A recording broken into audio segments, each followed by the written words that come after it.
ಚಾಮರಾಜನಗರ ವಿಶ್ವವಿದ್ಯಾಲಯದಲ್ಲಿ ನಿನ್ನೆ ಕನ್ನಡ ಭಾಷೆ ಮತ್ತು ಸಾಹಿತ್ಯದಲ್ಲಿನ ಪ್ರಸ್ತುತ ಸವಾಲುಗಳು ಕುರಿತ ಒಂದು ದಿನದ ರಾಷ್ಟ್ರೀಯ ವಿಚಾರ ಸಂಕಿರಣ ಆಯೋಜಿಸಲಾಗಿತ್ತು.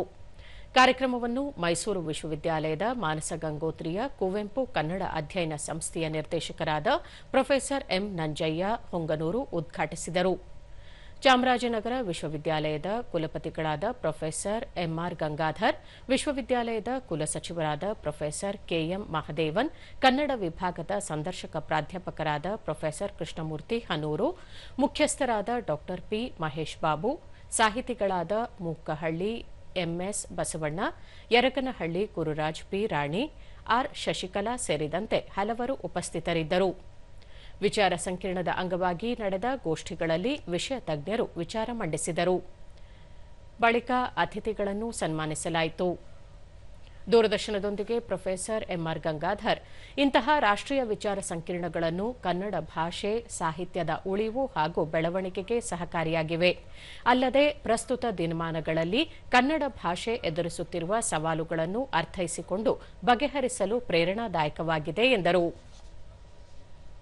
ಚೆನ್ನಾಗಿ ಚರ್ಚೆಗಳಾಗಿ ಅದನ್ನು ಸರ್ಕಾರಕ್ಕೆ ಇದರದ್ದು ಒಂದು ವರದಿಯನ್ನು ಸಲ್ಲಿಸುವುದಕ್ಕೆ ಎಲ್ಲ ತಯಾರಾಗಿದೆ. ಪ್ರೊಫೆಸರ್ ಕೃಷ್ಣಮೂರ್ತಿ ಹನೂರು ವಿಚಾರ ಸಂಕಿರಣದಲ್ಲಿ ಭಾಗವಹಿಸಿದ ಲೇಖಕರು ಮಂಡಿಸಿದ ಪ್ರಬಂಧಗಳನ್ನು ವಿಶ್ವವಿದ್ಯಾನಿಲಯ ಪುಸ್ತಕದ ರೂಪದಲ್ಲಿ ಹೊರತರಲಿದೆ ಎಂದರು.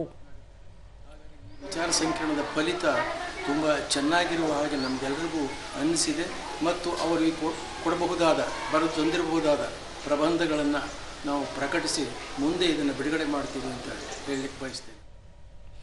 ಡಾ ಪಿ ಮಹೇಶ್ ಬಾಬು ವಿಚಾರ ಸಂಕಿರಣದಲ್ಲಿ ಹಳೆಗನ್ನಡ, ನಡುಗನ್ನಡ, ಹೊಸಗನ್ನಡ ಎದುರಿಸುತ್ತಿರುವ ಸವಾಲುಗಳ ಬಗ್ಗೆ ಮತ್ತು ಅವುಗಳ ಪರಿಹಾರದ ಬಗ್ಗೆ ಚರ್ಚಿಸುವುದರ ಜೊತೆಗೆ ಭಾಷೆಯ ಬೆಳವಣಿಗೆಗೆ ಬೇಕಾದ ರೂಪುರೇಷೆಗಳ ಕುರಿತು ಸಮಾಲೋಚನೆ ನಡೆಸಲಾಯಿತು ಎಂದರು.